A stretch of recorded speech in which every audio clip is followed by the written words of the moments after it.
Hey guys, Scott with the Hydroponic Gardener again. Today I wanted to show you how I harvest my kale out of the NFT system and talk to you a little bit about some of the complications with NFT systems that you want to watch out for. So in this particular net cup, I actually let it go hog wild. Usually when you seed these, you want to make sure there's only maybe 1 or 2 in them. But I had like 5 that took, and I just thought I'll keep it in here and see how it goes, if I can fit them all in there or not. And as you can see when you look in here, there's quite a few stems. So one of the challenges you're going to have is that, of course, it's going to be swollen probably, or have quite a few roots at the bottom that are going to make it hard to pull out.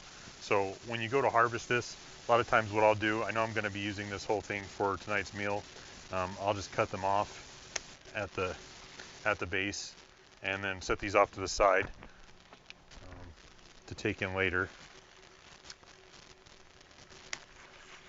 But cut these out one at a time, and then that way you don't have to worry about trying to pull the whole thing out all at once and possibly tear one of your other neighboring plants with it.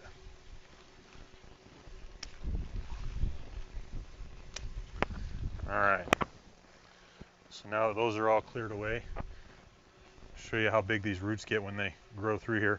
A lot of times I can't even pull this out, which I probably won't be able to without tearing it, because they are pretty solid and there's quite a few of them. So if it tears, it's not a big deal, but you can pull it out from side to side.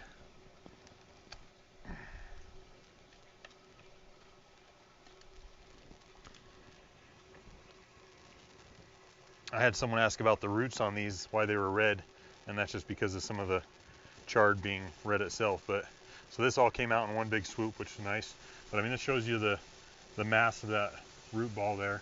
And why I bring that up is because with NFT systems, if you look down in this hole, you'll see that the water's built up quite a bit. It's about half full.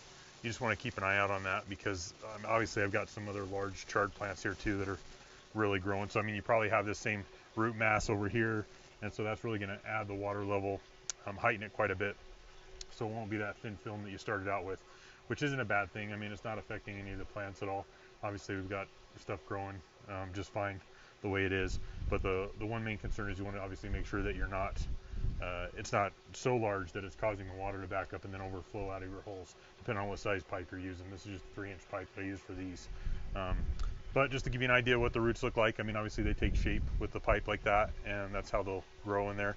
And this is just chard. So I've heard some people talk about growing tomatoes in these systems, and I don't really know that that would work too well, especially not in a 3-inch pipe. I mean, you might be able to get away with it at a 4-inch if you're using smaller varieties, but the root masses on those are huge, and they can very easily block that up. Just another point I wanted to bring up on our cracky buckets. I like to point out problems we have with them. Over here, I noticed that because this is an area where we have sprinklers going, I was checking the pH on them and stuff today, and when I popped the lid up, I noticed that the water level was almost to the top, so it was almost overflowing. And that's obviously bad for Kratky. You want to make sure you have a good air zone there for the roots to get oxygen and all that stuff.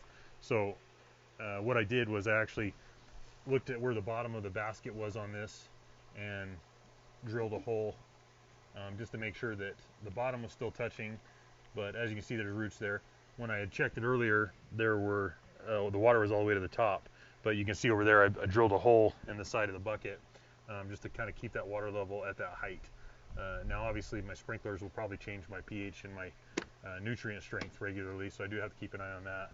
But that's a quick way to make sure you don't worry about the water overflowing and drowning your roots, to keep a nice air zone in there for them permanently.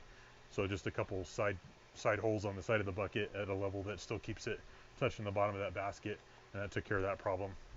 But yeah, just wanted to update you on how I harvest the chard. This is the stack I've got right here that I'm going to be taking in and cutting up. There's loads of videos on how you can prepare this stuff, but typically you'll just cut them off the stem, and I like to saute them. It takes about 5 minutes to cut them off, 10 minutes to throw them in a little olive oil with some garlic, and makes for a really good meal.